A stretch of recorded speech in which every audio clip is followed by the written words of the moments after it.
to document that in a legal way, that this is what happened to my family, this is what didn't happen in terms of supports. So that is incredibly enlightening for families and inspiring for families to be able to come forward and share that. So what has to happen during and after this inquiry so that the sharing of the hurt which is going on now brings about the healing that is the goal of the process?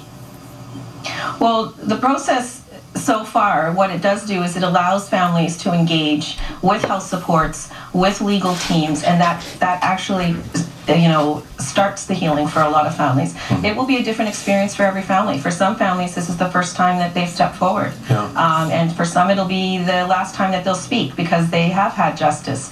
And this will be a way for them to put it all into one place and have it documented and encapsulated in one.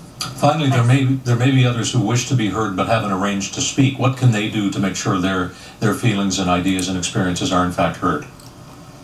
Well, we actually have 5 statement takers on site in Member 2, and we are taking walk-ups. So families are encouraged, if they want to come and share their experiences and their loved ones' stories, they're certainly encouraged to come. We can do an intake, we can have them meet with Health and Legal and start their process and document their testimony. We appreciate your time here tonight. It's good to talk to you. Thank you very much, Steve. Denise Pinto-Maloney is the Atlantic Community Liaison for our national inquiry into missing and murdered Indigenous women and girls. Back with more here in just a moment on CTV News at 6. I'm just confused. Not the first time. I've been saying I know it's a touchy subject. It's very, very touchy. But they're going around a committee to find out why there's so many female natives, I can't say that new word, that went missing, and the police, like she said, oh, it's just another dead Indian. Her mother was found dead, and on the report, just another dead Indian.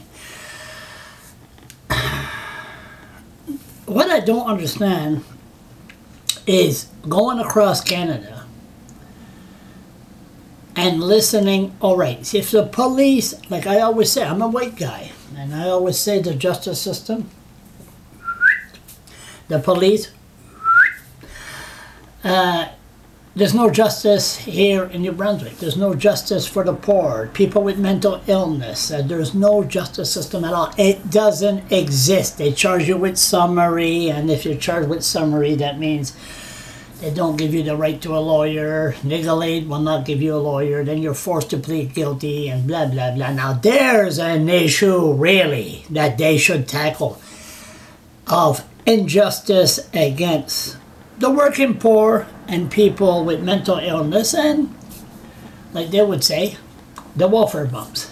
Now, this thing here, it's a good cause. I mean, I'm just trying to understand if the police didn't do their job, they only investigated 24 hours.